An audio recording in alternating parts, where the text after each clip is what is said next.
Dentro da programação da 5ª Semana do Farmacêutico, Conselho Regional de Farmácia do Rio Grande do Sul apresenta agora a palestra Resolução CFF número 623, Atuação do Farmacêutico em Oncologia, com a palestrante Paula Stoll.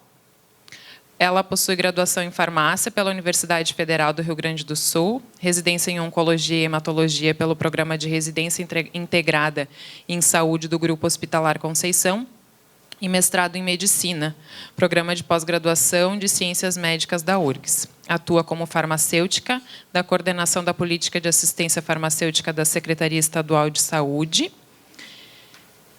e é representante regional da Sociedade Brasileira de Farmacêuticos em Oncologia no estado do Rio Grande do Sul. Eu passo a palavra, então, para a Paula.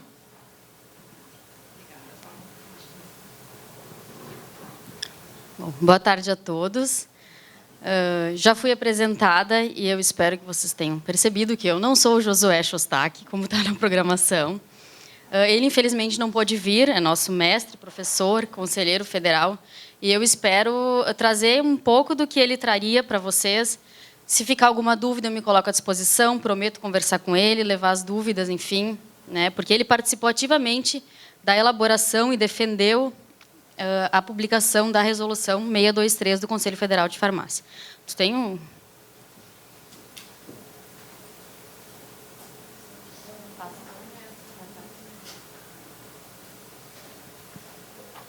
Bom, vou falar um pouco da história do farmacêutico na oncologia, como começou a história do farmacêutico no Brasil. Tá? Começou na década de 90, com base em normativas e na experiência de grandes hospitais internacionais, que começaram a se preocupar com os riscos trabalhistas e os riscos ambientais envolvidos com o medicamento antineoplásico, com a manipulação do medicamento, com a administração do medicamento e com o manejo dos resíduos, enfim, isso começou a ser conversado fora do Brasil na década de 90. Começou a haver uma exigência rigorosa na técnica de manipulação dos quimioterápicos e uma discussão sobre a complexidade dos esquemas terapêuticos. Pointer aqui, né? Aqui, tá. Bom, eu sempre tive a ideia de que todo mundo falava que quem manipulava o quimioterápico antes do farmacêutico era o enfermeiro. Quando eu estava preparando essa apresentação, eu encontrei um documento publicado pelo INCA que conta as histórias da oncologia clínica no Instituto Nacional do Câncer. E aí eu descobri que na década de 70, quem começou a manipular os medicamentos quimioterápicos eram os médicos. Os médicos preparavam o medicamento na própria enfermaria e aplicavam o medicamento nos pacientes. Eu trago aqui o relato de alguns médicos da época que diziam: tínhamos como quimioterápicos Endoxan, Oncotiotepa, eram apenas 5 ou 6 remédios.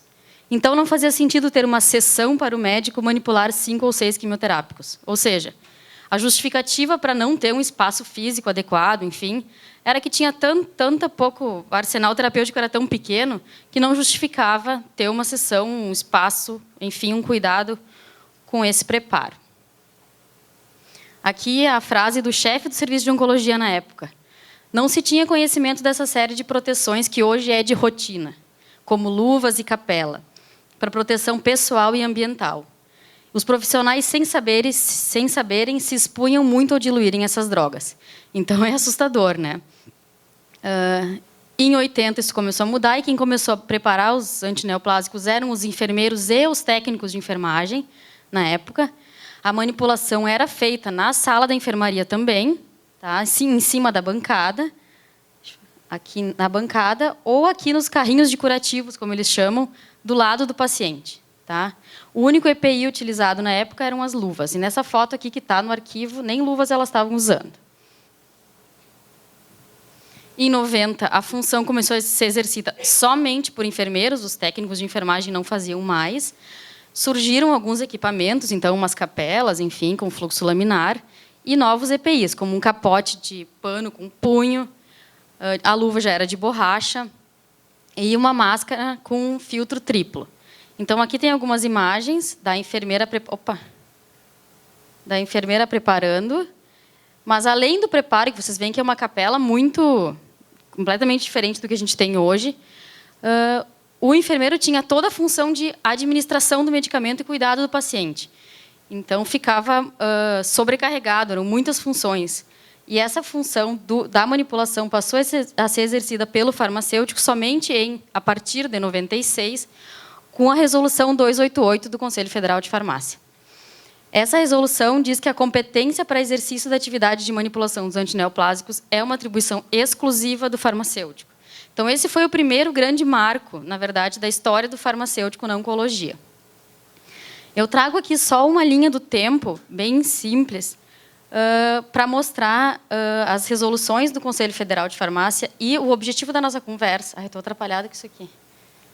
É a Resolução 623, que nada mais é que uma atualização da 288, que foi republicada em 2012 e atualizada para 565, e agora 623, então eu tenho uma nova redação. Tá? Eu prometo ser rápida, eu vou trilhar esse caminho com vocês, mas vai ser breve. Só para vocês entenderem a importância dessa publicação. Então, a 288, lá em 96, além de dizer que é uma atribuição exclusiva do farmacêutico, define outras coisas. A Graziella mostrou isso antes, resumiu um pouco da... Ah, não, a Graziella mostrou 220, depois eu falo para vocês. A 288, então, além de dizer que é uma atribuição exclusiva do farmacêutico, diz que cabe ao farmacêutico selecionar os medicamentos, padronizar os componentes necessários para o preparo dos antineoplásicos, avaliar os componentes da prescrição médica, quanto à quantidade, qualidade, a compatibilidade e as interações, proceder à formulação dos antineoplásicos segundo a prescrição médica, mas em concordância com o preconizado na literatura, manipular os medicamentos em condições assépticas e obedecendo critérios internacionais de segurança. E ainda, uma parte que... Eu não trouxe todos os itens, né, das atividades, enfim, só o que chama mais atenção, compor equipe multidisciplinar. Essa é a primeira vez que o farmacêutico aparece como membro da equipe multidisciplinar. Não só o farmacêutico importante na preparação do medicamento, lá na sala de preparo, mas sim como membro de uma equipe de profissionais de saúde. Então, esse foi o primeiro marco para a história do farmacêutico, porque, além da manipulação ser uma atribuição exclusiva, ele fala do farmacêutico como membro de equipe. Em 98, o Ministério da Saúde publicou a Portaria 3.535, que estabelece os critérios para cadastramento dos CACONs e UNACONs, que são os Centros de Alta Complexidade e as Unidades de Alta Complexidade de Atendimento em Oncologia. E, na portaria, está definido que os CACONs devem contar com um farmacêutico sempre, nos estabelecimentos de saúde do SUS.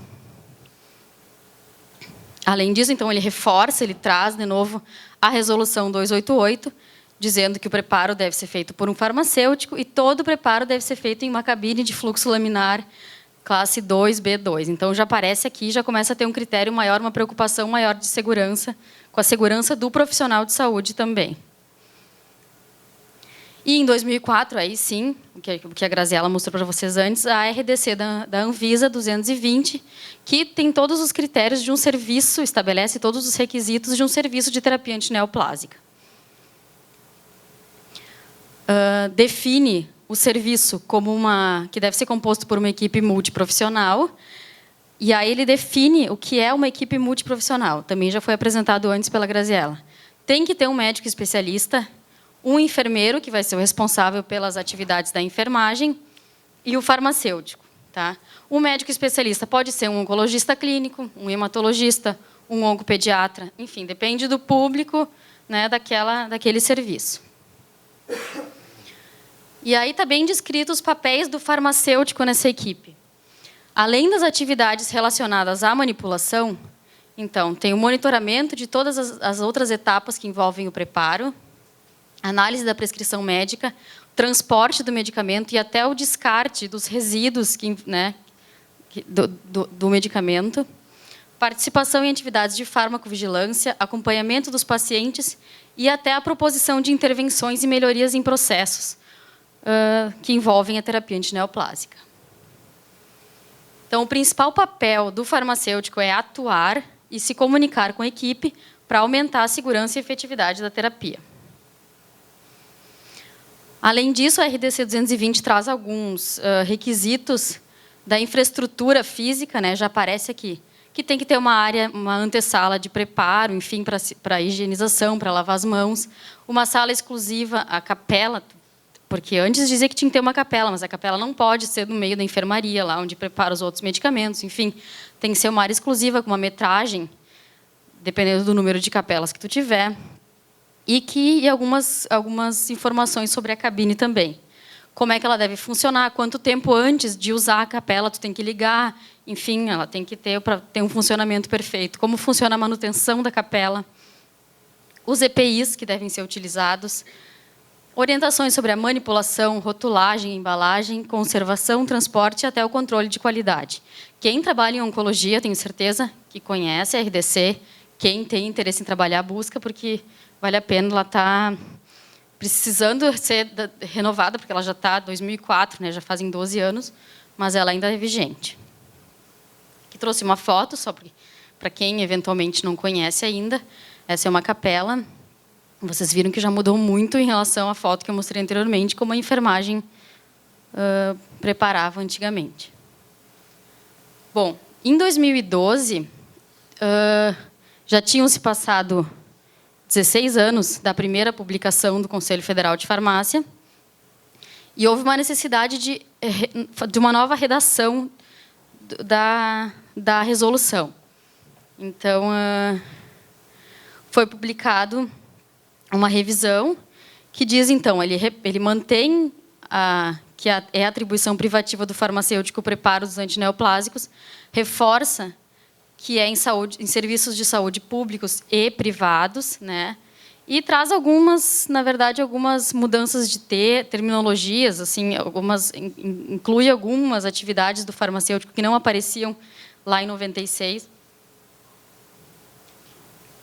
Então, incluiu o segundo artigo que diz que o farmacêutico deve orientar e assegurar a execução de projetos de área física também, então participar dessa etapa, né, de construção de uma área física adequada.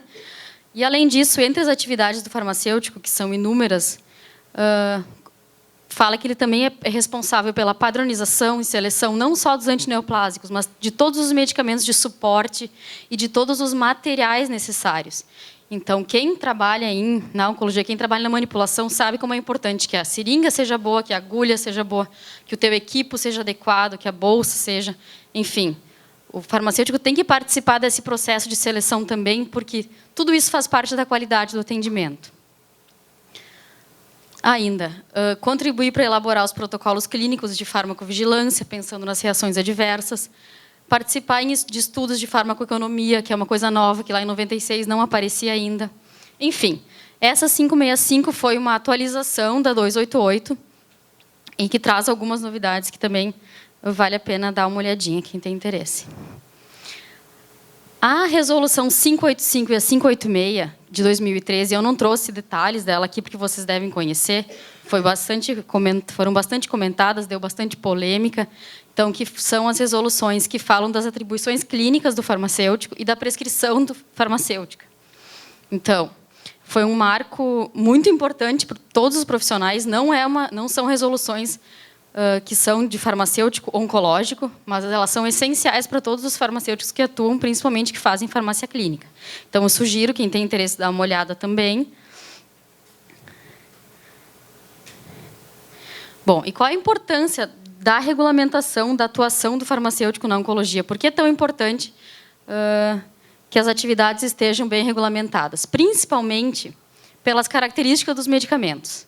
São medicamentos que são citotóxicos, por isso que eles funcionam, porque eles matam as células doentes, mas eles acabam trazendo outros danos, tanto ao paciente, por isso que eles têm tanta reação adversa, enfim, mas pode trazer risco para os profissionais, tanto quem está manipulando, quanto quem está cuidando do paciente, fazendo a administração do medicamento, sempre tem um risco inerente ao trabalho com o antineoplásico. Tá? Então, é muito importante assegurar condições adequadas do preparo, da dispensação, do uso, tentando sempre minimizar o risco ocupacional, para garantir a segurança do farmacêutico, de toda a equipe, do paciente e até do meio ambiente, porque os resíduos que vão ser gerados com esse antineoplásico também são uma preocupação nossa. Então, a importância da biossegurança. Tem um elevado risco ocupacional em todas as etapas, tanto na manipulação, quanto no contato com o paciente, que é na hora de administrar o medicamento, e quem tem contato com o paciente pós-aplicação da quimioterapia também está exposto a um risco, inclusive, e até os profissionais que fazem a higienização do ambiente. Então, quem está manipulando o farmacêutico, por mais que tu tenta tomar todos os cuidados possíveis, se tua capela não estiver em perfeito funcionamento, se tu tiver alguma distração, enfim, existe um risco de tu inalar aerossóis, tá? Existe o risco do contato direto com a droga. Quem trabalha sabe que tu está aspirando para fazer uma reconstituição, enfim, e aí tu pode te picar, a agulha escapa e acontece. Então, assim, tem que saber o que fazer e tomar todos os cuidados possíveis para tentar minimizar esse erro. No momento da aplicação do medicamento, então, também pode ter um acidente, pode acontecer extravasamento na hora de aplicar o medicamento, e aí o enfermeiro vai ter contato com o medicamento. Pode romper uma bolsa, enfim, pode acontecer várias coisas, vários acidentes, e expor o enfermeiro, a equipe de enfermagem, ou qualquer outro profissional de saúde que esteja em contato com o paciente. Quem manuseia os fluidos corporais e as excretas, como suor, vômito, fezes, urina, todas essas excretas do paciente também representam um risco. Existe uma padronização que, em linhas gerais, assim, 48 horas depois de aplicar o medicamento, as fezes, a urina e o suor do paciente são um risco. Tá? Então, quem manipula o técnico de enfermagem, quem faz a higienização desse material, também tem que estar preparado e treinado.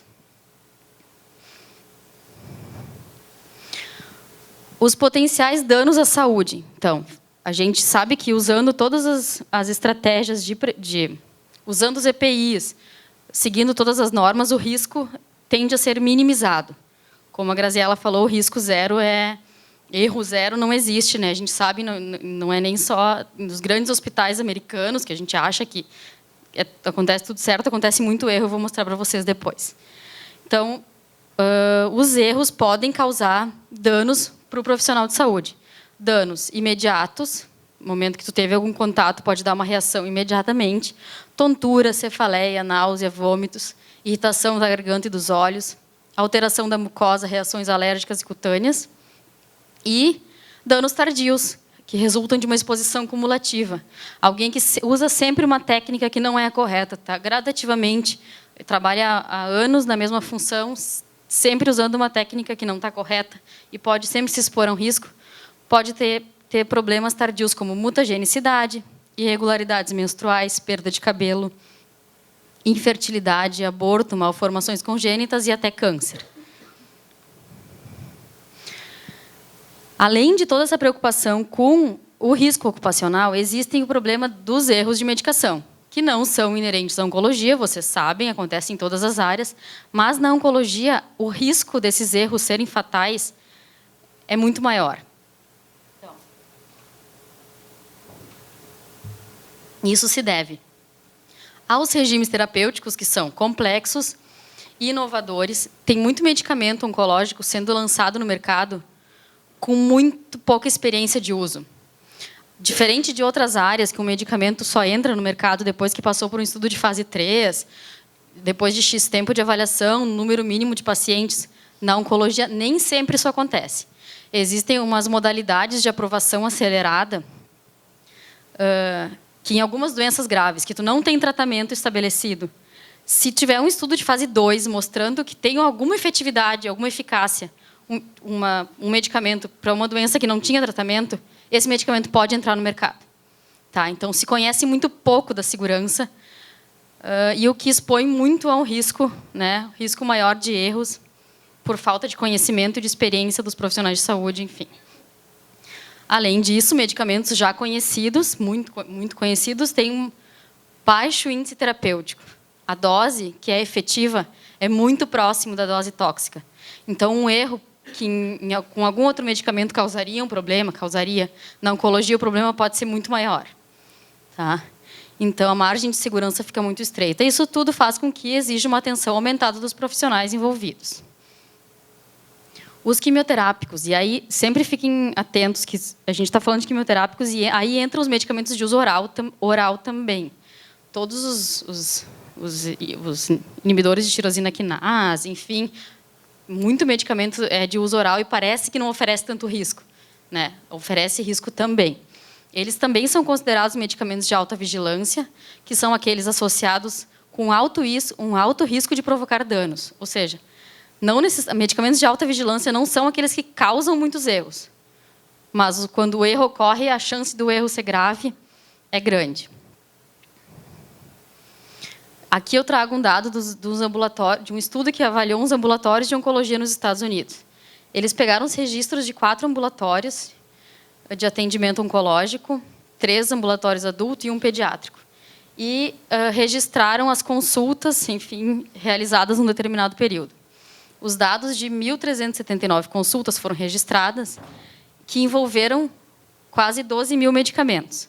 Então, já começa por aí. Vocês estão vendo que, imaginem, façam um cálculo de quantos medicamentos cada consulta envolvia, né? São pacientes polimedicados, além dos tratamentos serem complexos, inovadores, são pacientes que usam muitos medicamentos. Então, tudo isso aumenta muito o risco. A taxa de erros foi de 8,1 a cada 100 consultas. Então, e se separar consultas de adulto e da pediatria, na pediatria, quase 20% das consultas tinham pelo menos um erro. Tá? E até aí tudo bem, é assustador, a gente fica preocupado, mas a gente já viu esse dado, né? A gente já conhece essa informação. Assusta isso aqui, ó. De todos os erros, 57% deles eram graves, ou seja, podiam causar algum dano ao paciente, e só 4% deles foram interceptados antes de chegar ao paciente. Então, assim, é assustador. E é nos Estados Unidos, então tu imagina o que acontece aqui, né? A gente fica preocupado. Algumas causas de erro de medicação, tá? Elas são multifatoriais, vão desde de fatores relacionados ao paciente até fatores relacionados ao ambiente, tá? Então, eu trago aqui alguns exemplos da oncologia. Excessiva interrupção no processo de prescrever. Imagina a prescrição de um protocolo de LMA. É super complexo. Faz o protocolo tal, no medicamento A, no dia D0, D2, D7, D15. Tipo, a chance de tu errar é muito maior do que num outro tipo de prescrição. Assim como uma interrupção no preparo, né? A distância física entre a farmácia e o local de tratamento do paciente inibe, dificulta a comunicação. Isso é muito comum nos grandes centros hoje. Os hospitais, os grandes hospitais, a farmácia fica afastada. Se já é difícil a gente se comunicar quando a gente está lá junto, fisicamente, com os profissionais, já é difícil. Quem trabalha já tentou se comunicar, sabe que não é uma tarefa fácil. Imagina se tu está afastado e fechado numa salinha, que tu tem que ligar para a enfermagem ou para a equipe médica para questionar uma dúvida sobre dose. Enfim, não é uma tarefa fácil e isso facilita os erros. Falta de qualidade nas embalagens, que a gente sabe que muito medicamento é parecido, a embalagem é praticamente igual. Então, assim, se tu não separar eles na prateleira com uma certa distância, enfim, ou usar um mecanismo de identificação na tua instituição, vai ficar muito difícil acertar e fácil, né, de confundir. O uso de abreviaturas dos nomes dos fármacos, também muito comum. Similaridade nos sons dos fármacos dentro de uma mesma classe. Eu vou mostrar para vocês como isso é comum. Falta de uma cópia de prescrição legível ou uso de um fax, que pode estar ilegível. Isso já é menos frequente, que hoje a maioria dos hospitais tem prescrição informatizada. Mas devem ter situações que um pouco mais afastadas da gente, onde isso ainda aconteça. E ainda a falta de conhecimento da experiência profissional, né? Tudo isso pode levar aos erros. Aqui, exemplos de medicamentos que têm sons ou escritas semelhantes. Medicamentos da mesma classe, ó, as platinas. Carboplatina e cisplatina, daunorubicina, doxorubicina, sorafenib, sunitinib. Para quem está começando, para quem já é bem experiente, enfim, ainda tem chance de errar. Mas para quem chega na área e está começando a trabalhar agora, é tudo muito parecido, não é? Então, o uso dessas estratégias de usar caixa alta, letra maiúscula, para separar, para mostrar na palavra o que diferencia uma da outra, é uma das estratégias que tem sido usadas. Elas são usadas, inclusive, nas prescrições eletrônicas. Tipo, já está lá para chamar a atenção do prescritor, inclusive, na hora de prescrever. E aqui, uma ilustração do impacto dos erros na oncologia. trago alguns exemplos, que foi publicados aqui por uma colega nossa da Sobrafa. Carboplatina. Um caso de um erro foi que ela foi manipulada e administrada uma dose acima da recomendada em 2 crianças, e isso resultou numa potencial surdez numa das crianças. Aqui, ó, a troca do docetaxel pelo paclitaxel. Quem está acostumado a trabalhar com isso sabe que a dose do docetaxel é menor do que a dose do pacli. Tá? Nos protocolos, em média, docetaxel usa 100 mg metro quadrado, no máximo. O paclitaxel é 175 mg metro quadrado, então dá uma diferença. Era uma prescrição de paclitaxel e foi usado doce no preparo. Então, o paciente foi a óbito. Não sabe bem se não foi atribuída a causa da morte a isso, enfim, mas existe uma probabilidade alta. Vincristina e vinblastina, muito parecidas, né, o nome, similaridade. Foi calculada, manipulada e administrada uma na dose, uma pela outra. Tá? O paciente também foi a óbito. E, por fim, aqui, o mais comum, que é o uso da vincristina pela via intratecal. A vincristina é um medicamento que deve ser aplicado pela via intravenosa. Tá? E são inúmeros os casos na literatura de pacientes que aplicaram medicamento pacientes que receberam o medicamento pela via intratecal e foram a óbito. O que acontece? A vincristina é preparada, ela é utilizada em protocolos de leucemia aguda, de linfoma de Hodgkin, e ela é sempre preparada para usar intravenosa. Tá? Mas nesse protocolo existem medicamentos que são prescritos pela via intratecal, como o metotrexato, por exemplo. Tá? Então, os medicamentos têm o mesmo horário de aplicação. Então, os dois são preparados em seringa. Por que a vincristina é preparada em seringa? Porque existe um risco alto de extravasamento. Tá? Então, em vez de fazer... Porque normalmente o medicamento que é feito pela via intravenosa é feito numa bolsa. Tá? A vincristina é feita... não sei como é que está nos hospitais agora. Continua a seringa? Tá. Feita em seringa, por quê? O tempo de aplicação é rápido, tu aplica entre 5 e 10 minutos. Então, por que tu vai botar uma bolsa para ficar correndo? Sendo que a bolsa expõe o risco de extravasamento, daí se extravasar dá um problema na pele, enfim. O tempo de aplicação, então, é rápido, o volume é pequeno, tá? E sempre se teve a cultura de que a vincristina é em seringa. Chega uma seringa junto com o metotrexato e pode acontecer a troca. Faz a vincristina intratecal e o metotrexato intravenoso. O metotrexato intravenoso não tem problema, porque tu usa ele em alguns protocolos pela via intravenosa. Mas, assim, desde em 2014, teve uma publicação que já tinham sido descritas 120 mortes por vincristina pela via intratecal. A gente sabe que acontece aqui, acontece no Rio Grande do Sul, até hoje. Fica meio embaixo do tapete, as pessoas não falam muito sobre isso. Como se isso fosse acrescentar alguma coisa e a gente fosse aprender com isso, né? Esconder o erro. Então, algumas instituições americanas de segurança fizeram um estudo, enfim, já avaliaram que a vincristina é estável em soro fisiológico. Tu pode preparar numa bolsa pequena, enfim, não sei qual é o volume, não tenho certeza. Mas, enfim, eles estão estimulando fortemente. Né? 50? Bom.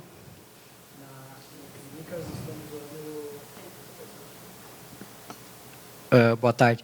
No Clínicas, nós estamos usando a dose de vincristina até 1 mg em seringa QSP 20, em soro fisiológico. E acima de 1 mg em bolsa de 50 ml, daí faz a administração em 10 minutos. De 1 a 2. Mas e quando faz na seringa? A seringa vai como qualquer seringa? Vai toda uma identificação, né? Então, tem toda uma recomendação. Isso. Enfim, mas, mesmo com todo esse cuidado, ainda pode acontecer erro, então... Enfim, mas eu acho que já tem uma adaptação, então a gente fica feliz de ouvir que eu não estou mais trabalhando na manipulação, eu não sei como é que está, mas feliz que já tem esse tipo de mudança. Bom, então, por fim, o nosso assunto, né, que é a 623, nada mais é que uma atualização da 288, que foi reescrita em 2012 e agora em 2016. O que estabelece a 623? Além dela repetir que a atribuição do farmacêutico, que é a atribuição do farmacêutico à manipulação, ela estabelece uma titulação mínima para aqueles profissionais que vão atuar na oncologia. Qual foi a principal motivação para essa publicação? Teve alguns fatos veiculados na mídia sobre falhas nos processos de trabalho de farmacêuticos em hospitais do Mato Grosso do Sul, que geraram danos graves em pacientes. Tá? Os representantes do CRF do Mato Grosso ficaram muito preocupados, porque foi veiculado assim na mídia. Erros atribuídos a farmacêuticos levaram óbitos. Isso aconteceu em 2015, e eu trago aqui algumas notícias. Isso aqui foi publicado em março. Aconteceu na Santa Casa de Corumbá, é um Unacom que atende 100% SUS. Erro em manipulação do medicamento causou morte de paciente com câncer. Aqui, a mesma notícia no G1. Hospital atesta erro em quimioterapia de pacientes em Corumbá. Após complicações, mulher morreu e homem teve alta médica. Direção do hospital diz que o farmacêutico foi exonerado. Então, tipo assim, a culpa ficou do farmacêutico ali no título, no subtítulo da notícia. O que aconteceu? A sindicância confirmou que teve uma superdosagem do fluoruracil. Tá? 2 pacientes que foram fazer o medicamento no ambulatório evoluíram para uma internação num estado grave, apresentando escurecimento da pele e feridas na boca, que é muito característico de intoxicação pelo medicamento. Tá? Um dos pacientes morreu por complicações cardíacas, o outro teve alta, então depois. E aqui eu trouxe algumas frases que eu acho interessantes que saíram na mídia. Foi apurado que o farmacêutico responsável errou a quantidade do quimioterápico aplicado. Ele passou por um treinamento, estava apto ao trabalho, mas errou no cálculo da dosagem. Aí, aqui o diretor do hospital falando. Para fazer a fórmula, tem que fazer as anotações e chegar a um valor X. Chegamos ao cálculo, fizemos a reavaliação do mesmo e definimos o erro. O que acontece? Tinha uma regra de 3 na prescrição médica, ou na prescrição na folha de manipulação.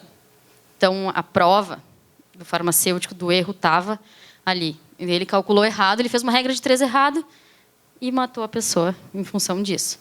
O farmacêutico foi demitido e uma nova farmacêutica está exercendo a função com acompanhamento de um profissional especializado. Ou seja, o farmacêutico que estava fazendo não era especializado, tinha que ser acompanhado de uma outra pessoa que teria a especialização e a capacitação para isso.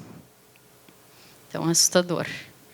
E aí, 3 meses depois, mais uma notícia. Erro em medicamento causou a morte de 3 pacientes com câncer. E aí foi em Campo Grande, na Santa Casa. O inquérito policial concluiu que as mortes foram causadas por o erro da manipulação do medicamento. O que tinha sido o erro? Um acréscimo de um medicamento, que é o metotrexato, que era indicado para o câncer de mama. Pelo que eu entendi, as pacientes tinham câncer coloretal, deveriam fazer uso do fluoruracil e receberam fluoruracil mais metotrexato. Tá? Foram 4 pacientes. Então, aqui está explicando o que aconteceu. As mulheres deveriam receber apenas fluoruracil, o farmacêutico responsável acrescentou o metotrexato para pacientes que não tratavam câncer de mama. Esse esquema seria para câncer de mama. 3 pacientes foram a óbito dias depois do tratamento.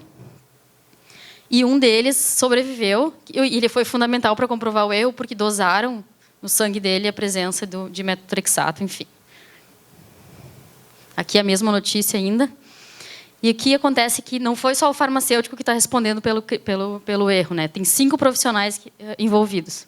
Então, o farmacêutico que manipulou, e aí olha como dizia na notícia. O farmacêutico que trabalhava com diluentes e exames clínicos em laboratórios não tinha experiência nenhuma com quimioterápicos. No entanto, ele foi contratado mesmo assim e teve somente 2 semanas para conhecer a rotina do local, ficando com toda a responsabilidade da manipulação já no 3º dia. Ainda, o hospital estava com o contrato vencido com a empresa porque a manipulação era terceirizada, e sem alvará há cerca de 6 meses. Então, na verdade, existiam várias falhas, comentou a advogada, a delegada. Então, aqui, quem foi indiciado? O farmacêutico que manipulou, tá? Porque não observou as normas técnicas, enfim. Uma segunda farmacêutica, que foi indiciada por falsidade ideológica, porque ela lançava no sistema as manipulações. Só que ela lançava isso bem depois, num turno depois, enfim, tinha que ser lançado logo no momento da manipulação. Então, isso dificultou muito a... Eu não sei se ela lançou como se ela tivesse feito, esses detalhes eu não sei. A notícia veio assim. Ela lançou, era para ser lançado de manhã, lançava de tarde, isso dificultou muito a investigação. A enfermeira, por exercício ilegal da profissão, porque foi ela que ensinou o farmacêutico a manipular, tá? Ela que treinou o farmacêutico. O médico assistente, que poderia ter observado as reações adversas, tá? Quem usa metotrexato em dose acima da preconizada, ou que não deveria ter usado, existem estratégias para tu tentar minimizar o dano. Ou tu vai fazer hidratação, vai alcalinizar a urina para tentar reduzir os precipitados, enfim. Usar ácido leucovorin, né? Tem algumas estratégias que poderiam ter sido adotadas e não foram adotadas porque o paciente não foi visto. Acho que o paciente foi para casa, não sei. E o coordenador do centro vai responder por tudo, porque estava sem alvará, estava tudo errado. Isso faz a gente pensar um pouco nas corresponsabilidades, né, dos profissionais de saúde. A gente não tem que se preocupar só com a preparação do medicamento, né? Todos os profissionais envolvidos, nós temos que pensar até aqui, ó, na etapa da farmacovigilância, como é que a gente poderia ter feito para reduzir o risco desse tipo de erro, né? Então, essa foi a motivação. Foram 2 notícias assim, assustadoras que saíram na mídia. Se falou bastante disso. Foi no primeiro semestre de 2015. E os representantes do CRF do Mato Grosso estavam muito preocupados e, inclusive, elaboraram uma resolução estadual para exigir uma qualificação mínima dos profissionais. Não sei se, efetivamente, se foi adiante, se foi publicado ou não, mas eles chamaram, então, o Conselho Federal de Farmácia e a Sobrafo para uma reunião com o objetivo de debater a qualificação, a importância de qualificar os farmacêuticos. Então, eles relataram uma deficiência regional, que resultaram em problemas, e, na tentativa de sanar isso, eles defendiam a obrigatoriedade de uma titulação mínima para ingressar na área. A Sobrafo foi favorável e a proposta foi encaminhada ao Conselho Federal de Farmácia para andamento. Além de ir para essa reunião, a Sobrafo deu treinamento para a equipe. Colocaram os médicos e os enfermeiros, os farmacêuticos dos hospitais todos juntos e se deu um treinamento, enfim. Foi bem importante a participação de todos esses membros. Então, e em Brasília, logo depois, teve uma reunião em agosto, participaram o presidente da Sobrafo, o Mário Jorge, o secretário-geral do CRF do Mato Grosso e o professor Josué Chostak, que estava lá também, como coordenador do GT de Farmácia Hospitalar do Conselho Federal de Farmácia. Tá? Fizeram uma reunião, elaboraram uma proposta de minuta que foi intitulada Titulação Mínima ao Exercício Profissional do Farmacêutico em Oncologia. A partir dali, a proposta era que o farmacêutico deveria comprovar a qualificação mínima para que pudesse ser considerado apto, habilitado para trabalhar na onco. Houve uma preocupação muito grande, e a gente escuta isso nos corredores, como implementar isso sem causar muito estresse, muito alvoroço. Tem muita gente que trabalha na área que não tem especialização, mas tem bastante experiência. Enfim, como fazer isso, quais os critérios, né, de qualificação, qual o tempo que vai se dar para adequação, sem causar, para que isso fosse implementado sem causando o mínimo de danos, né? Então, a proposta assim, foi elaborada, seguiu para apreciação do Conselho e foi aprovada por unanimidade pelos conselheiros federais. Aqui eu achei que tinha sido submetida à consulta pública, peço desculpas, mas como foi aprovada por unanimidade, parece que não cabe consulta pública, então foi publicada assim. 29 de abril de 2016. Então, ele estabelece a titulação mínima, mantém o artigo 1º, aquele que fala da atribuição do farmacêutico. E tem uma observação.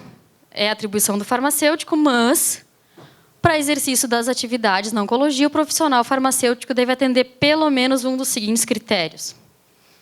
Ter o título de especialista emitido pela Sobrafo, ter residência na área da oncologia, ser egresso do programa de pós-graduação lato sensu reconhecido pelo MEC, ou ainda possuir 5 anos ou mais de experiência na área comprovadas. O prazo. Para aqueles que já atuam na área, tem um prazo de 36 meses para adequação do currículo e para adequar a titulação ou completar tempo de experiência. Uma das outras motivações que também ajudou a revisar essa resolução foi a mudança nas diretrizes nacionais curriculares, que agora o farmacêutico se forma generalista, isso também é uma preocupação, então diminui a especialização e a qualificação do farmacêutico, que também poderia trazer riscos. Então, isso foi uma motivação adicional, na verdade, para a revisão. E qual é a importância dessa mudança? A qualificação e a valorização profissional. A gente escuta muita gente falando, mas isso é reserva de mercado, estão querendo fazer... Enfim, não, a preocupação é que os profissionais estejam qualificados e quanto mais qualificados a nossa profissão vai ser mais valorizada. Então, assim, vai ter um maior reconhecimento do profissional farmacêutico e vai ter mais segurança no preparo, né? E maior proteção para todo mundo, para todos os profissionais que estão envolvidos com a terapia. Como fica o exercício profissional a partir da nova norma e quais os aspectos devem ser observados? Então, quem já tem a qualificação hoje, quem já tem residência, quem já tem especialização ou 5 anos de experiência na área, vai apresentar os documentos comprobatórios para o seu CRF, que vai fazer uma avaliação minuciosa desse currículo. Tá? Existe um tutorial, que eu vou mostrar para vocês, que o Conselho fez, que o CFF fez para orientar os conselhos regionais a avaliar quem efetivamente está capacitado. Tá? E aqueles que ainda não têm os critérios estabelecidos têm 36 meses, 3 anos, para se qualificar ou comprovar a experiência. Tem uma orientação técnica do CRF nosso, que diz que, como a resolução foi publicada e entra em vigor no dia da sua publicação, quem atua em oncologia hoje não precisa ter ainda a comprovação. Mas quem vai solicitar direção técnica por uma farmácia que aplica antineoplásico, esses sim já devem ter capacitação averbada junto ao CRF. Depois eu até peço que, se alguém do conselho está por dentro, peço que me ajude a conversar sobre isso. Tá ótimo, então. Acho que a gente vai surgir dúvidas e pode conversar sobre isso. Então, aqui está o tutorial para a padronização das condutas para avaliação dos títulos. Tá?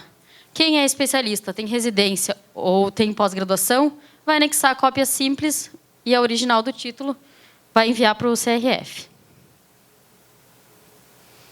Quem tem mais de 5 anos de experiência vai anexar uma declaração do estabelecimento onde trabalha, com as atividades realizadas e o tempo, identificando o período em que o profissional fez essas atividades. E aí vai variar. Se tu é funcionário CLT, tu vai anexar a carteira profissional. Servidor público, cópia do diário oficial. E se tu é terceirizado, um contrato da prestação de serviço. Sempre com essas informações anexadas. Se tu for um proprietário, sócio proprietário de um estabelecimento de saúde, então anexar o contrato social às atualizações. Podem ser aceitas comprovações de mais de um empregador, desde que o tempo não seja concomitante, né, e totalize 5 anos. Qual é a data limite, então, para comprovar a experiência? 29 de abril de 2019, que é quando fecham 3 anos da publicação. E aqui eu trago, então, algumas oportunidades para quem não tem experiência, trabalha na área e quer se qualificar. Tem os cursos de pós-graduação, que são oferecidos por instituições de ensino superior, que têm uma carga horária de 360 horas no mínimo, além de um TCC ou da monografia, enfim. A vantagem é que as aulas normalmente são quinzenais ou mensais e são nos fins de semana, então não precisa deixar de trabalhar, dá para conciliar com o trabalho.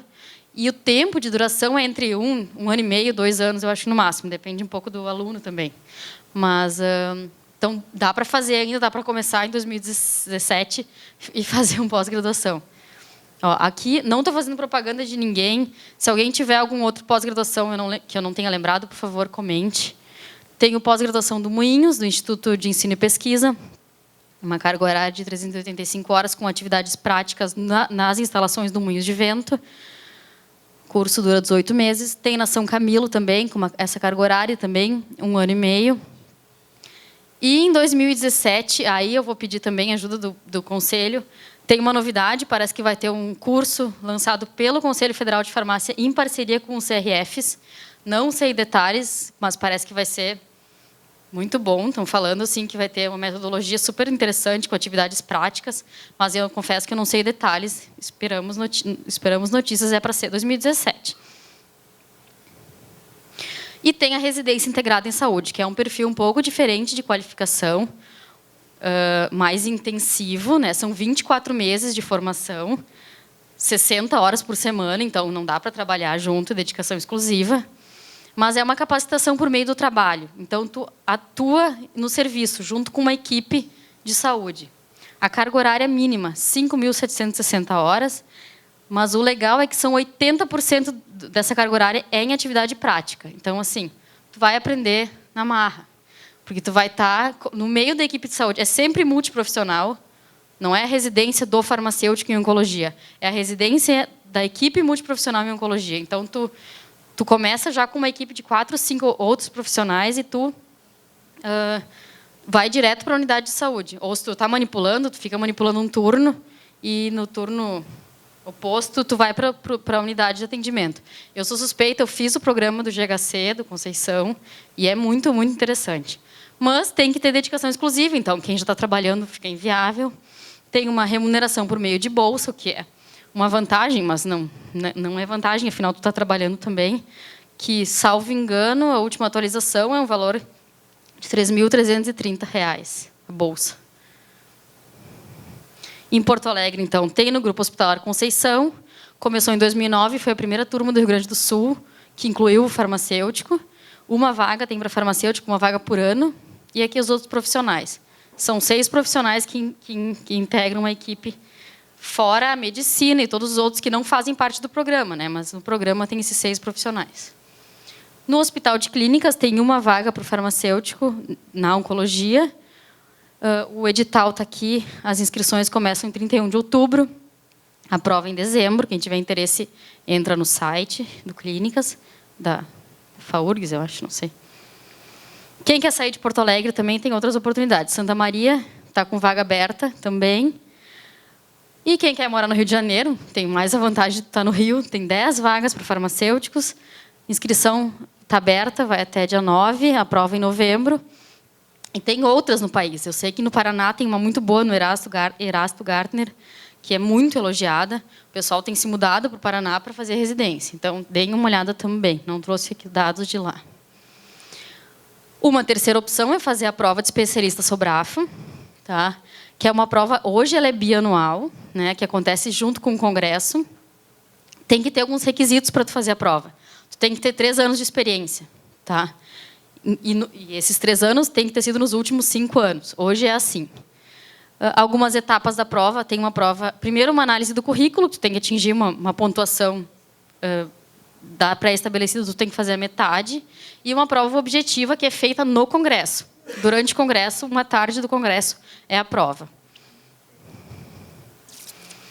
Aqui, algumas outras ações do Conselho Federal de Farmácia e da Sobrafo.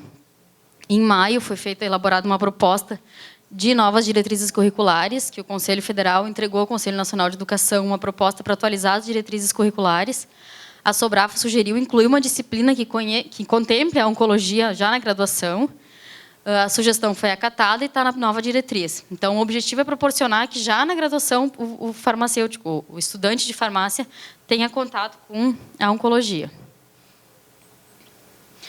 Bom, o que a gente espera, né, com essa publicação? Que o profissional seja mais valorizado, se qualifique e assim seja mais reconhecido. Aumentar a segurança, que eu acho que é o principal motivo que a gente quer, que toda a equipe que trabalha na oncologia e o paciente tenham segurança e assim qualificar o atendimento. Aqui está o site da Sobrafo, para quem não conhece. Tem acesso livre a vários materiais, legislação, a notícias, eventos. E quem quiser ver o edital da prova do título de especialista está lá também. E tem a possibilidade de se associar, se alguém tiver interesse também. Daí tu ganha descontos em eventos, além de tu ajudar toda a comunidade que está interessada, né, na oncologia. E tu pode fazer o título a prova de título, que hoje exige que tu seja associado à Sobrafo para poder fazer a prova. Eu deixo aqui o meu contato. Eu sou a representante regional da Sobrafo aqui no Rio Grande do Sul. Então, eu sei que esse é um assunto que vai gerar muita dúvida. Eu tenho dúvidas, eu imagino que quem trabalha na área está cheio de dúvidas. Então, assim, se eu não conseguir responder agora, que a gente pode conversar, que eu acho que a gente deve ter tempo, eu deixo o meu contato, vocês mandem para mim, eu encaminho para a Sobrafo, para os colegas da Sobrafo, e a gente tenta resolver ou dar um encaminhamento. Acho que é isso. Obrigada.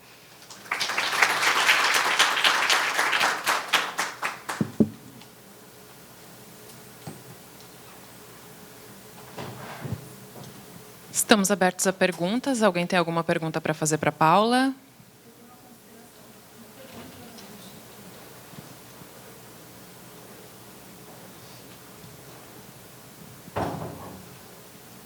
Oi, Paula, eu sou a Ana Paula, trabalho aqui na PUC, no hospital.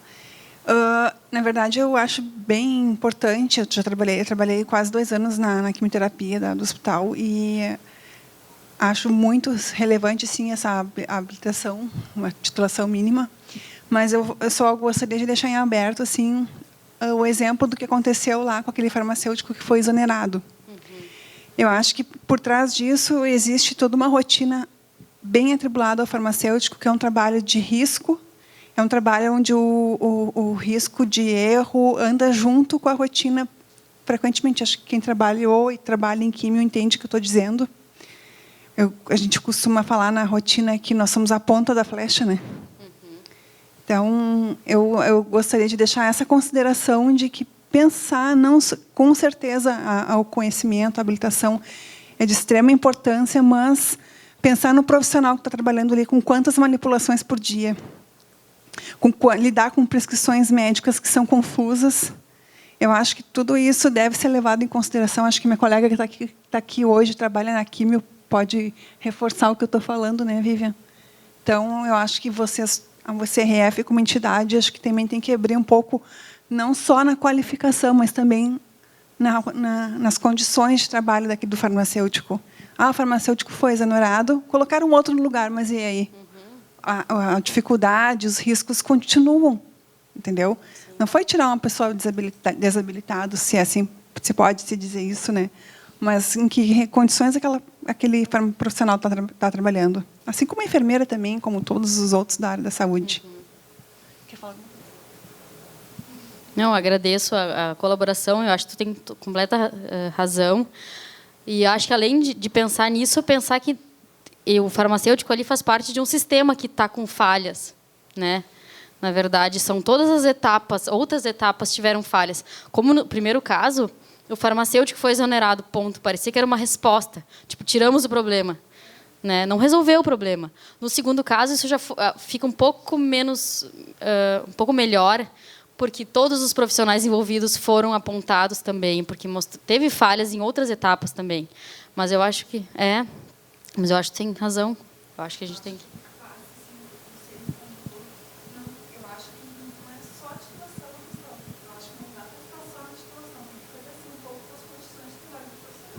Isso se aplica não só à oncologia, né? Eu acho que também a outras... com certeza. Mas sobre isso, né, como a farmacêutica do Conselho de Farmácia, a gente precisa que vocês façam esses relatos também, para que a gente possa, se for da nossa competência, tomar alguma atitude, né? Porque, na verdade, condições...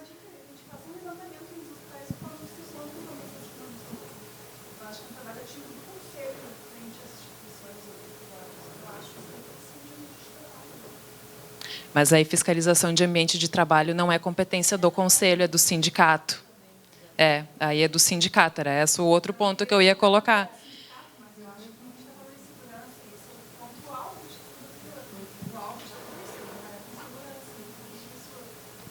Tu quer fazer uma consideração a respeito?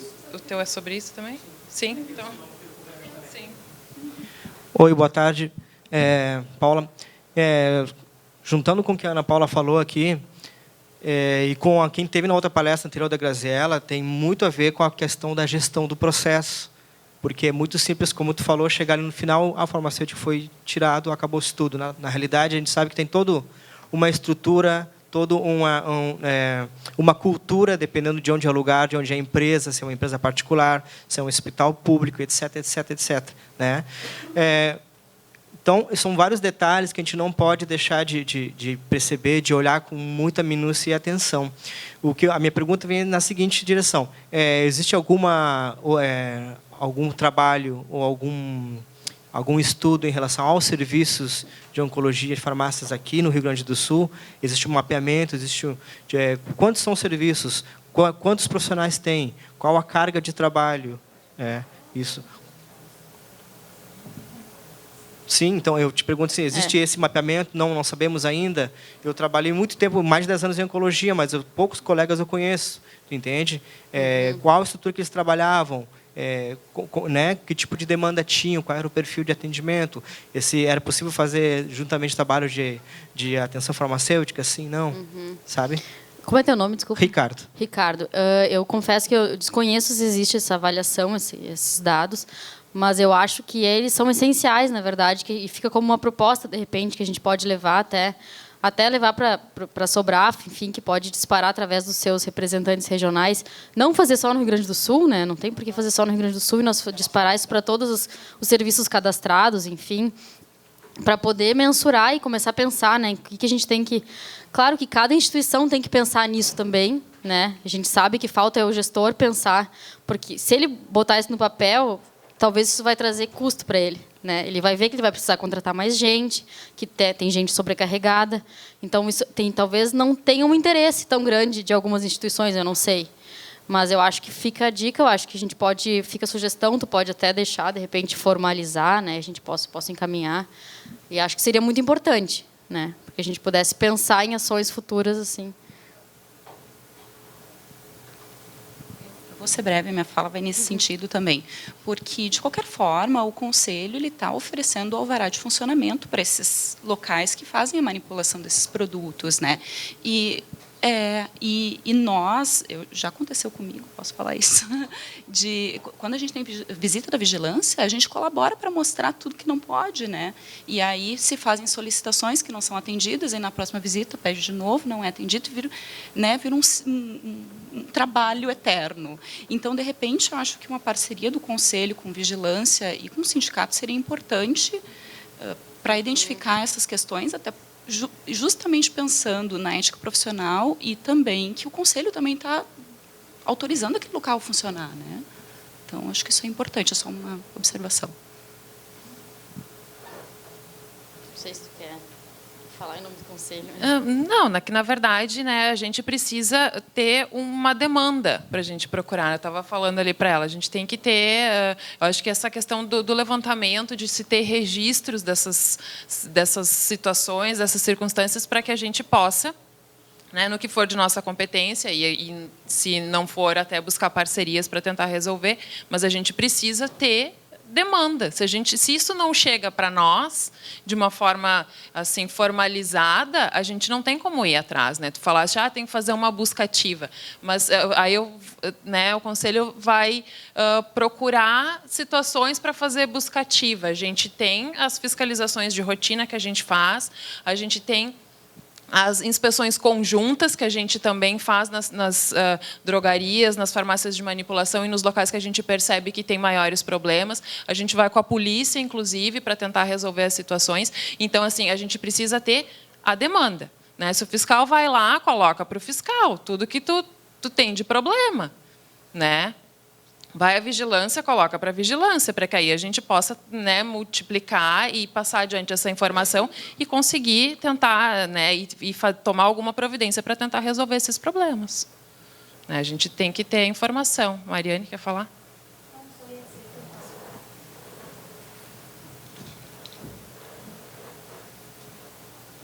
Só ia colocar que a gente faz parte da fiscalização aqui do Conselho e eu achei super válida essa consideração de vocês. Hoje a gente exige que tenha todos os farmacêuticos, todas as empresas que fazem a manipulação de oncológicos tenham um registro conosco, assim como os farmacêuticos, para emitir a certidão de regularidade. E todas essas empresas a gente visita. Nessas visitas, a gente tem vários tipos de visitas, e uma delas é a aplicação de ficha de inspeção, onde a gente verifica todas as condições de trabalho do farmacêutico e faz o levantamento também de como está funcionando o trabalho de farmacêutico, se realmente... o farmacêutico, como está sendo o exercício dele. Então, é uma coisa bem legal que tu levantou, para a gente verificar se estão sendo aplicadas essas fichas, como está funcionando, ou até para... Tem muitas vezes que as fichas estão desatualizadas, né, as perguntas que a gente faz. Então, eu vou levar essa tua sugestão para a gente verificar essas fichas e para ver o que a gente pode fazer em meio à inspeção, né, em fiscalização, que eu posso te dizer. Agora, o restante... Daí seria com o Conselho Federal, alguma coisa assim. Mas agradeço, achei super válida a tua colocação.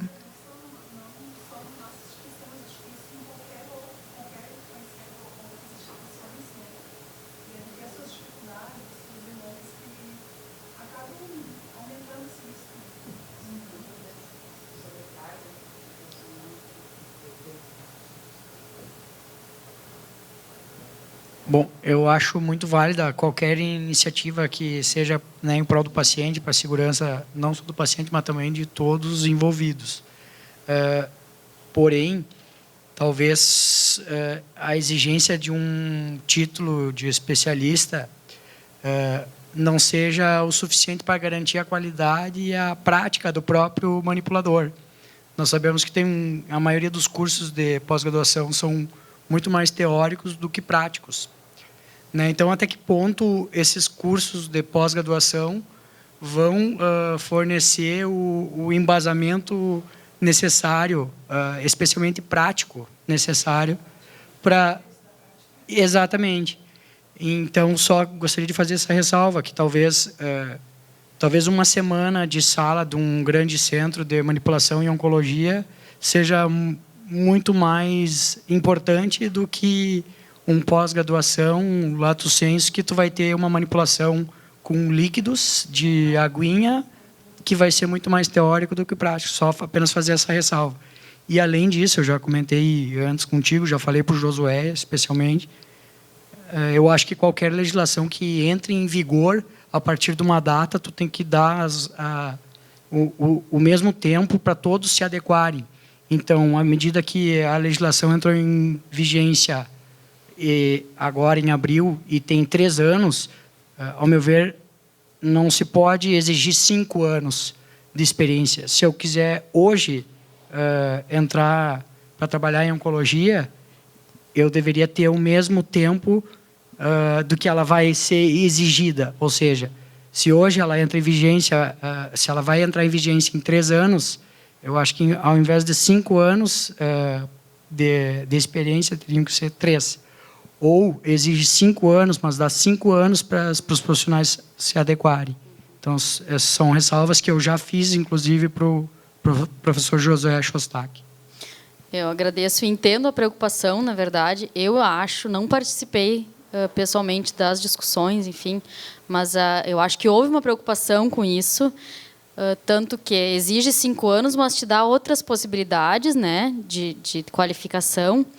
E em relação aos cursos de pós-graduação, esses de lato sensu, mais do que não considerá-los como suficientes para considerá-lo especialista, eu acho que é hora de repensar o pós-graduação, porque o profissional sai com o título de especialista em farmácia oncológica, sem, talvez, não ter entrado numa sala de manipulação. Então, eu acho que é por aí, né? A gente tem que, de repente, olhar por esse outro lado, né? Isso mesmo. Repensar os programas de pós-graduação. Até completando que eu acho que uma das coisas que a gente tem que ter cuidado assim, nessa exigência de títulos, né?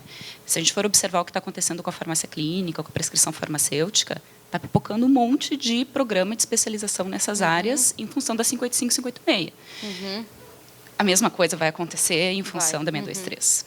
E que qualidade que esses cursos de pós-graduação têm, né? Então, eu acho que isso é uma coisa que deveria ter sido antecipada e talvez não foi, até porque essa resolução ela foi aprovada sem consulta pública. Eu acho que teria sido muito importante uma consulta pública, mas, enfim, agora já foi aprovado, né, dessa forma. E um segundo ponto que eu gostaria de destacar, deixa eu me lembrar o que era agora. Que, então, a gente vai ter que ter cuidado, né, com que tipo de especialização é essa e para formar um profissional que, de fato, atenda às necessidades de mercado, né?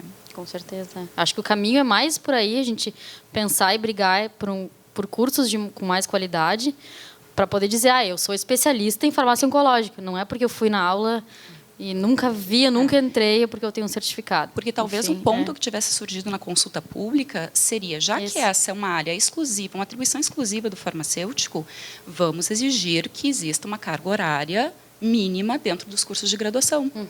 Isso já entrar atrelado, muito importante, já está atrelado, né? Pensando em mudanças de diretrizes curriculares. Então, eu acho que uma coisa que é uma sugestão que talvez não tenha a ver com a resolução, mas com a aprovação de resoluções em geral, é a consulta pública. Eu acho que é muito importante que seja consultado antes da aprovação.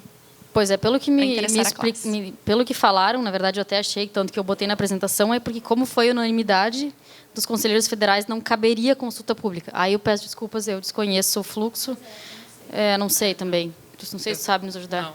também não. Enfim, mas aí me explicaram que é isso mesmo. Quando todos os conselheiros federais votam a favor, não há necessidade da consulta pública.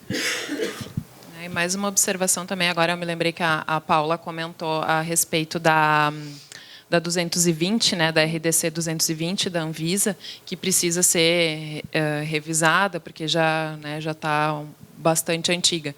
Então, aí nessa revisão é que a gente também vai colocar mais critérios para o funcionamento dos centros, né, de oncologia. E aí, com critérios mais definidos, um farmacêutico só não vai ser suficiente, precisa ter pelo menos 2, né? E todas as condições de ambiente e condições de trabalho podem ser trabalhadas também nessa resolução da Anvisa. E aí sim ela tem, né, um poder bem maior. Ela já tem aquele roteiro de inspeção dela, né? É muito prático, muito objetivo a 2020. Mas aí é um farmacêutico só. Sim. Então, isso em 2004. 2004.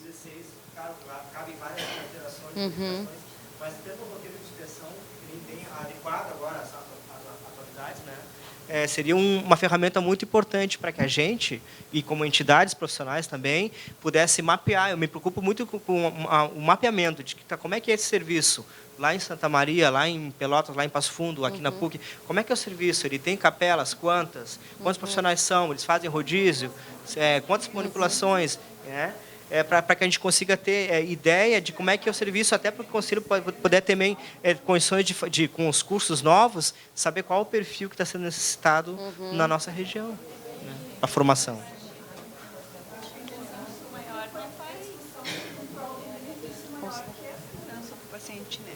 Meninas, de forma alguma, eu levantei essa polêmica, mas eu acho assim que justamente por ter vivenciado essa rotina, agora hoje eu não estou mais lá, mas saber do risco e saber da importância, sim, porque é tão fácil exonerar, tirar um e botar outro, mas né? E o risco está ali cada vez. Isso aí não vai nos dar mais respaldo para isso. Quantas manipulações aquela instituição está fazendo? Né? Quantas por semana, por mês, sei lá. Fazer essa estimativa e correlacionar com o profissional, quantos profissionais. Eu acho que esse mapeamento... No frigir dos ovos, para o administrador, ele vai querer ver, mas quem é que está pedindo isso? Então, se a gente tiver uma força em termos de conjunto de profissionais, fica muito mais fácil de tu trabalhar com os gestores. Né? Acho que lá...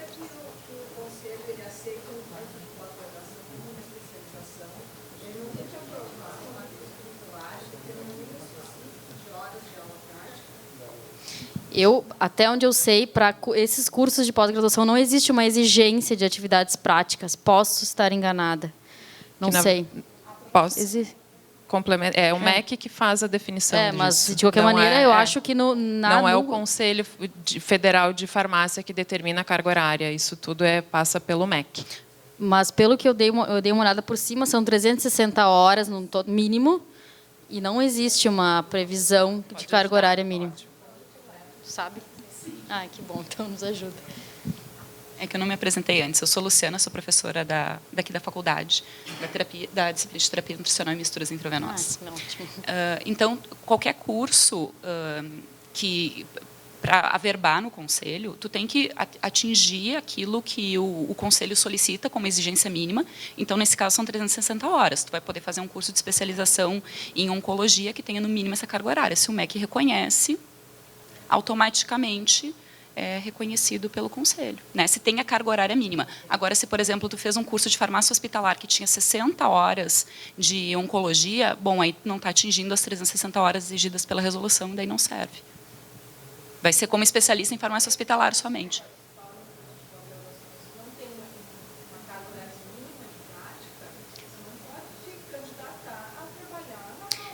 Mas o MEC não exige que nenhum curso de especialização tenha prática. Não exige, né? Não. Pois é, eu achei só que aqueles não que são na modalidade residência ou... Mais alguém?